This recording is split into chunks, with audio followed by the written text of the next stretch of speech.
tempo, no que diz respeito ao nosso consumo e interação com a internet, mas agora não apontando tanto a doença, mas trazendo uma direção mais para a cura, né? Então, o estudo hoje ele vai fazer uma guinada, né? A gente está indo assim, agora nós vamos fazer uma subida no que diz respeito à esperança, né? E como realmente sermos cristãos dentro desse tipo de interação. E só não relembrando, não dando as informações, mas só fazendo um apontamento, não foram poucos os exemplos que a gente já teve, tanto no primeiro quanto no segundo estudo, para termos conta de que o nosso tempo, se ele sofre de alguma doença, essa doença não é por falta de informação. Podemos sofrer de qualquer doença, falta de informação não é uma doença nossa. Na verdade, a doença do nosso tempo é a escassez da sabedoria. Então, a informação não é o nosso problema seria a sabedoria. E hoje nós vamos começar a fazer essa abordagem ampla do que é sabedoria realmente, para esse tempo tão marcado por informação e por escassez de sabedoria. E aí, como texto introdutório, abra aí sua Bíblia, por favor, em Provérbios 2, versículo 6, que é o que a gente vai fazer a leitura. Provérbios 2, verso 6. Olha só o que vai dizer, ó. Sobre sabedoria.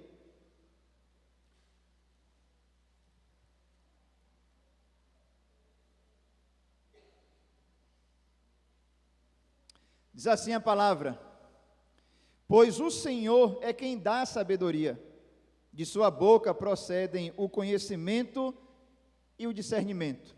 Pai, nós te louvamos e exaltamos o teu nome. Te pedimos que o Senhor continue a nos conduzir neste culto para a glória do teu nome e edificação das nossas vidas, de maneira especial agora no debruçar que nós teremos aqui da tua palavra e tratando de assuntos concernentes ao nosso próprio tempo. Então te pedimos que o Senhor nos dê sabedoria, já que é sobre essa temática que estaremos falando, para enxergar o nosso tempo e saber viver corretamente nele. Essa oração que nós te fazemos, no nome de Jesus, amém. Meus irmãos, nós somos, por natureza, inquietos. Por natureza, pertence à natureza humana a inquietude. Nós sempre queremos mais do que o que temos, com exceção de sabedoria. Com exceção da sabedoria, nós sempre queremos mais do que o que temos, porque se a gente quisesse realmente mais sabedoria do que julgamos ter, é bem provável que estaremos numa situação melhor do que aquela que nós nos encontramos, dada a situação do nosso mundo. E essa inquietude, esse ser inquieto por natureza, aquilo que nós queremos, precisa ser sempre agora. Se eu quero agora. Quem aqui já teve alguma experiência com criança? Eu quero esse brinquedo. Agora não, meu filho, agora não, titio, titia. Daqui a pouco, o que acontece? Tá bom, meu pai, tá bom, minha tia, tá bom, minha avó. E a vida segue, não é assim? Não, ela quer agora, né? Tanto que faz toda aquela birra e aquela situação. E essa questão que é natural a cada um de nós de sermos inquietos, a gente vai pelo menos pontuar alguma coisa positiva nesse sentido. A internet, ela está acelerando e potencializando esse aspecto natural que pertence ao ser humano. Se a gente fosse, antes de aprofundar essa questão de maneira negativa, pegando a inquietude de maneira positiva, se nós sempre nos contentássemos com aquilo que nós temos, a gente ainda estaria vivendo como? Em caverna, em floresta, se vestindo igual Adão e Eva quando saíram do Éden. Ou seja, se a gente se contentasse somente com o que tem, não haveria nenhum tipo de progresso. Estaríamos ainda morrendo com 30 anos de idade. Ou seja, se nós nos contentássemos. Então, a inquietude é louvável. Ou seja, o avanço da ciência, do conhecimento, descobrimento, pertence a isso. o homem não está contente somente com aquilo que alcançou, mas ele entende o potencial de alcançar mais coisas. Então, deixando esse aspecto positivo, eu quero focar somente naquele elemento mais negativo, que é a absolutização dessa nossa inquietude. Olhar somente aquilo que nós queremos. Até mesmo no Éden, não houve contentamento. Vocês perceberam? Vocês perceberam? Não, a gente percebe. Você vê que Deus colocou ali toda uma infinidade de recursos. Tinha dado tudo. Mas o homem e a mulher quiseram o quê? A única coisa que não era para ser dada, faltou contentamento. Havia uma inquietude. Não, a gente tem tudo, mas se não tivermos essa única coisa que não nos é dada, parece que a gente não tem o quê? Não tem nada. Então, nesse aspecto, essa inquietude, ela é negativa. Por quê? Porque a insatisfação sempre vai nos acompanhar, mesmo na experiência de satisfação. Nós somos sempre insatisfeitos, mesmo na experiência de satisfação que nós temos, e seja satisfação em qualquer âmbito da nossa vida. Se a gente ficar sempre olhando para aquilo que nós queremos, só olhamos para aquilo que desejamos, isso pode impedir que a gente enxergue o que já tem. Olhar somente o que quer pode criar uma barreira, uma espécie de venda dos nossos olhos, e não enxergarmos aquilo que nós temos. Querer sempre mais e mais, pode no nosso tempo, e tem comunicado uma mensagem de ingratidão. Nós só queremos. Qual é a mensagem que a gente passa? Ingratidão diante de Deus. Se o nosso foco, enquanto seres humanos, sempre estiver voltado para alguma aquisição, e nunca para aquilo que já foi adquirido, a gente vai começar a perder a capacidade de desfrutar o que já tem, no lugar onde estamos e com a pessoa que temos.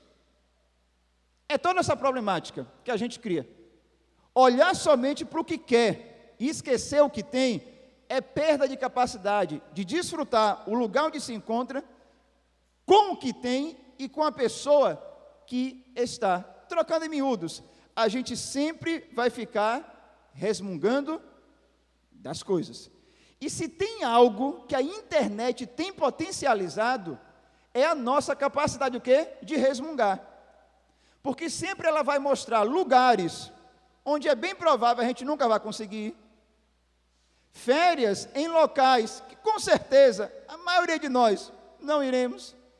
Estilo de vida que com certeza a maioria de nós não teremos. Coisas que podem ser adquiridas, que a maioria de nós com certeza não teremos. E aí ficamos olhando somente o quê? Tudo aquilo que nos é exposto, e perdemos a capacidade de olhar aquilo que já se encontra à nossa volta. Eu assisti um filme com o Lid, esqueci o nome do filme, mas a ideia era, o pai da pessoa era um astronauta, e ele foi para outros planetas encontrar vida inteligente.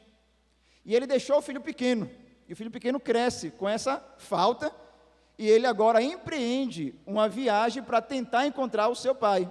Resumo da história: o pai ficou a vida toda procurando vida inteligente onde não havia, e esqueceu de desfrutar a presença do filho que estava com ele no lugar do planeta Terra. Ou seja, a gente olha para um lugar onde não vai ter nada, e nos esquecemos daquilo que já é dado por dádiva de Deus para nós. Por que eu estou dizendo isso, meus irmãos?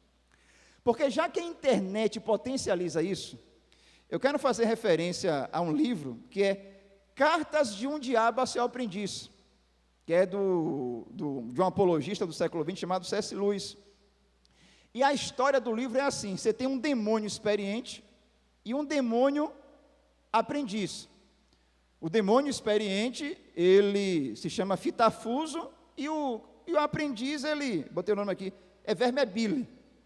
E aí o demônio experiente, ele ensina esse demônio que está sendo aprendiz a explorar em nós essa busca incessante por novidade. Querer sempre coisas diferentes. Querer sempre aquilo que não temos. E aí, no aconselhamento que esse demônio mais velho dá para o demônio mais novo, a moral da história dele ensinar isso é que, com o passar do tempo, a nossa busca incessante por novidade vai aumentar mais e mais os nossos desejos. Em contrapartida, vai diminuir mais e mais o nosso prazer. É essa a moral da história. Quando a gente sempre vai buscando, querendo, a experiência de prazer, de satisfação, começa a diminuir mais e mais. Basta nós darmos um exemplo aqui. Pessoas que enveredam pelo mundo das drogas. Uma pequena dose dá uma satisfação tremenda. Depois de 1, 2 anos, a dose tem que ser o quê? Muito maior, porque a satisfação já está o quê? Diminuindo. A vida, ela vai ser sempre assim. Quando nós nos voltamos para aquilo que não vai nos trazer satisfação, nós vamos sempre querer mais e, em contrapartida, sempre vamos ter menos experiência de satisfação. No nosso tempo, dito pós-moderno, o diabo, ele nunca teve tão pouco trabalho para explorar essa nossa condição. Haja vista o quê? A facilidade de nós termos um mundo na ponta não pode cair, né? Mas na palma das nossas mãos. Então, nesse aspecto, o diabo ele usa para o mal aquilo que precisamos aprender a usar para o bem. Deixando de lado essa questão da busca incessante pelo querer. O nosso tempo hoje, ele tem uma tentação moderna, já que nós estamos falando de tecnologia. Houve uma tentação no Jardim do Éden, mas todos nós hoje passamos por um determinado tipo de tentação. Nós somos tentados, não todos, mas boa parte de nós somos tentados a ficar publicando aquilo que nós pensamos, seja Instagram, Facebook ou WhatsApp. Só que é interessante nós sabermos que a vida de uma pessoa sábia, quando ela tem conhecimento daquilo que ela pensa, ela não tem pressa em ficar falando o que pensa ou o que sabe. Por quê? Porque uma pessoa sábia, ela já sabe que o seu pensamento, ele pode ser o quê? Falho. Pode ser equivocado. Se pode ser equivocado, eu não preciso ter pressa para ficar o quê? Publicando, repostando ou até mesmo comentando. E é interessante que uma das áreas de sabedoria que a Bíblia mais nos orienta é cuidado com o quê? Com o que eu estou fazendo aqui agora, né? Cuidado com o uso da língua. Cuidado com o manejo dos nossos aparelhos. Quando nós externalizamos a nossa língua com aquilo que nós mesmos digitamos. E aí depois eu quero entrar na questão dos conselhos que a Bíblia ela vai nos dar, mas um ponto para nós enquanto igreja, nós nos atentarmos, das nossas interações em WhatsApp, em grupos. Nem tudo aquilo que a gente pensa é saudável colocar no grupo, ou em grupos. Isso vale grupo de família ou qualquer lugar. Quem aqui tem grupo de família, já colocou a sua opinião em política em grupo de família? É uma confusão tremenda. Na igreja da mesma forma. Determinadas coisas devem ser ditas o quê? No olho, falando. Porque às vezes o que você fala é até certo, mas o ambiente não foi o quê? O ambiente não foi o ambiente mais propício. E aí tem uma questão também, para nós lembrarmos, nesse quesito aqui, de não termos a necessidade sempre de estar falando aquilo que pensa. Às vezes, nós damos muito peso àquilo que nós discordamos, já perceberam isso? Pelo menos eu percebo. Se eu discordo, eu devo o quê? Eu devo falar. Não. O fato de eu discordar de algo, seja em WhatsApp, Instagram, qualquer nessas questões, não quer dizer que eu esteja certo. Só quer dizer que é o quê? Que eu estou discordando. E a minha discordância, se for avaliada, pode estar o quê? Pode estar errada. Então, nesse caso, nós temos que diminuir um pouco essa inflação que nós damos às nossas percepções. Eu discordo, mas eu discordo. É o que eu falo muito com meus alunos do seminário, quando eu digo assim: o fato de você discordar de um autor, não faz o autor estar errado. O errado pode ser você. E a sua discordância que pode estar realmente equivocada com aquilo que é dito. Então, tomemos cuidado com as nossas posições, não criar mordaça, mas sermos comedidos, como a Bíblia diz, naquilo que nós falamos. Provérbios 13, versículo 3, vai dizer o que aí, por favor? Provérbios 13, 3, olha só. 13, 3, ó. Quem guarda a sua boca, guarda a sua vida, mas quem fala demais acaba se arruinando. É aquele ditado, não tem ladeira na língua. É um problema quem não tem ladeira na língua. Não sei se tem esse ditado aqui em Maiquinique. Provérbios 14, 29, olha o que diz. O homem paciente dá prova de grande entendimento, mas o precipitado revela insensatez. Vixe, já falei, já falou, já foi, né? Então, a questão da prudência, do ser comedido, ela é importante. E o último, Provérbios 21, versículo 23 diz, quem é cuidadoso no que fala, evita muito sofrimento. Ser cuidadoso naquilo que se fala, evita-se muito tipo de sofrimento, tanto para quem fala, quanto para a pessoa que ouve. É muito comum a gente ouvir hoje no nosso tempo, que infla muito o ego, as pessoas falarem, né? Eu falo aquilo que penso. Imaginou que confusão é o mundo, meus irmãos, a gente falar tudo o que pensa? A pessoa chega vestido com a roupa e fala, e aí, você está achando o quê? Está ridículo, que eu estou pensando isso? É horrível o mundo assim. Então, existem condutas e normas para nós o quê? Convivermos. E esse tipo de ideia de que eu devo falar aquilo que eu penso, sempre vai envolver um tipo de pessoa, a pessoa briguenta. A pessoa briguenta, nós sempre sabemos tudo o que ela pensa. Ela fala tudo. Aí Kevin DeYoung, que é um pastor norte-americano, ele diz, as pessoas não deveriam saber tudo o que a gente pensa. Para isso a gente deve ter o quê? Um caderninho, quem gosta de escrever em diário, ele pega e diz, e é para isso que nós temos o quê? Um animal de estimação em casa, cachorro, um gato, conversa com ele.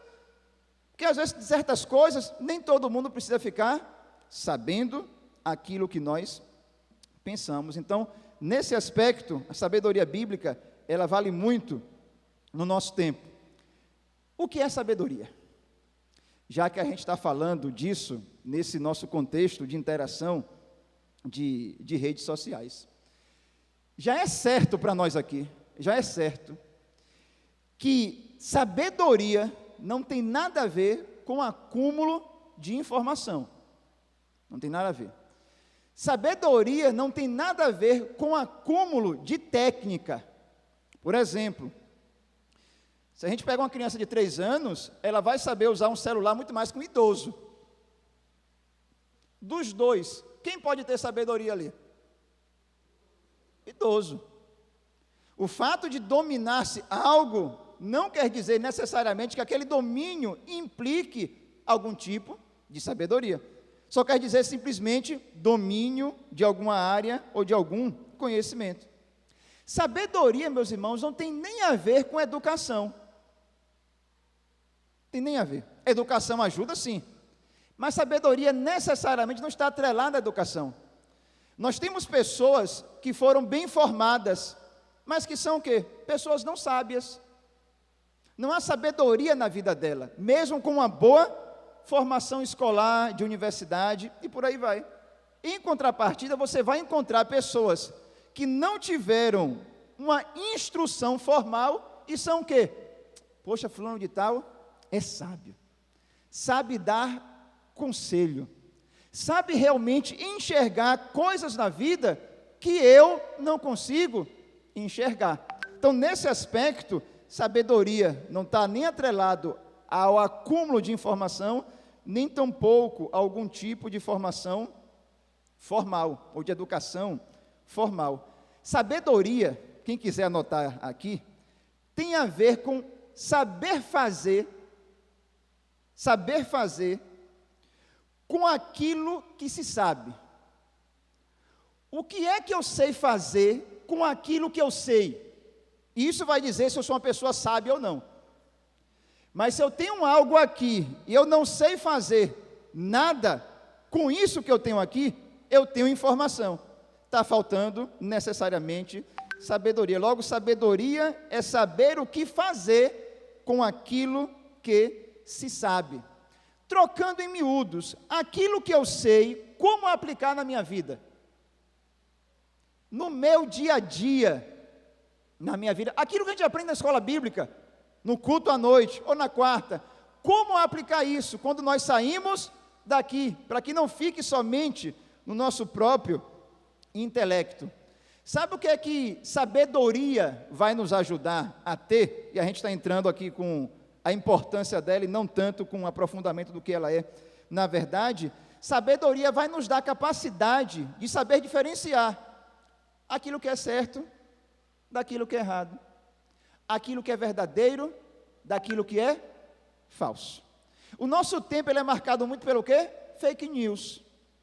Não faltam fake news hoje de cunho espiritual que muitas pessoas estão o quê? Assimilando como verdadeiro. Mas você foi feito para ser feliz. Logo, se você está em algum relacionamento que está por algum período de tristeza, você deve fazer o quê? Já acaba com esse relacionamento, rapaz, ou moça, porque você deve ser o quê? Feliz. Muitos crentes acreditando nisso. Só que isso é o quê? Isso é uma falsidade. Mas se eu não tenho sabedoria, como que eu vou diferenciar isso da própria mensagem das Escrituras? Sabedoria não tem a ver com saber responder as coisas certas. Eu posso até me sair bem em um debate e ainda assim não ser uma pessoa sábia. Vou dar novamente aquele exemplo. E aqui acho que a gente pode enquadrar sabedoria com acúmulo de informação no que diz respeito a não ser simplesmente saber dar a resposta certa. É para mim? Ah. Me ajuda aqui, meus irmãos. A quem devemos amar acima de todas as coisas? Isso é conhecimento. Quem realmente amamos acima de todas as coisas vai demonstrar se há sabedoria ou não na nossa vida. Ou seja, se eu sei que eu devo amar a Deus acima de todas as coisas, como é que eu vivo isso no meu dia a dia? Aí vai determinar, sim, se eu sou uma pessoa sábia ou não. Sabedoria não tem como pesquisar no Google, para nossa tristeza. Não tem como baixar um aplicativo, para nossa insatisfação. Sabedoria só vem com uma coisa. Quem aqui chuta? Experiência. E para termos experiência, precisamos ter o quê? Tempo. Tempo e tempo. Sabedoria nunca vem assim. Os irmãos lembram da história de José? José termina como um homem muito sábio, mas ele não começa como uma pessoa sábia. José tem um coração puro, sim, sabedoria nenhuma. Basta nós vermos que ele tinha uma interação muito equivocada com os irmãos no que diz respeito ao que eles faziam, e ia sempre falar com o pai. Não havia sabedoria, mas José termina como um homem sábio. Ele teve o quê? Tempo, ele maturou. Por que eu estou dizendo isso? Porque aqui eu quero falar algo, embora nós não tenhamos muitos novos aqui, da importância dessa questão do tempo, que é de um livro chamado Expandindo a Vida Cristã. Nós temos alguns mais novinhos aqui. Olha só o que esse livro ele vai dizer. À medida que os adolescentes começam a se diferenciar de suas famílias, às vezes pagam um preço ao abandonar muitas oportunidades importantes de extensão cognitiva e social com base na família. O desempenho individual, como se agora fossem indivíduos inteiramente independentes do ponto de vista cognitivo, ou as extensões cognitivas envolvendo pares igualmente inexperientes, podem levar a capacidades reduzidas para lidar com as complexidades da vida cotidiana, comportamentos de risco e até mesmo prejudicar sua capacidade de ser bem-sucedido. O que é que esse parágrafo aqui está dizendo, em letras tão eruditas? É que o adolescente, quando ele vai fazendo 13, 14, 15, 16, ele acha que já sabe o quê? Suficiente. Ele começa a se desvincular de pai e mãe. Não ouve mais os mais velhos da família. E ele agora vai ouvir o quê? Os seus pares. Os mesmos adolescentes que não têm o quê? Experiência de vida alguma. Qual é a conclusão disso? Ele vai perder capacidade de, no futuro, saber lidar com o quê? Com complexidades da vida. Quem somente viveu com complexidade da vida? Quem tem mais idade. O adolescente, ele está o quê? Começando a viver. Daí a importância de nós mais velhos interagirmos com quem? Com os mais novos. E os mais novos também interagirem com os mais velhos. E aí eu volto mais uma vez para o livro Cartas de um Diabo a Seu Aprendiz. Uma das instruções que é dada a esse demônio aprendiz, olha o que é. Ó.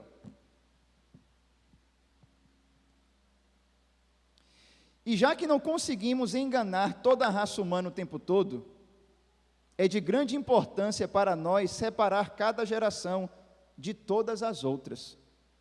Pois sempre que o aprendizado permite a livre troca entre as gerações, há o perigo de que os erros característicos de uma sejam corrigidos pelos acertos característicos da outra. Quando há troca de gerações, a geração mais nova pode aprender o quê? Com o erro da mais velha. Mas se a mais velha não interage com a mais nova vai fazer o quê? Cometer os mesmos erros. É uma empreitada que, na sabedoria de C.S. Lewis, o diabo, ele tem sempre tentado fazer.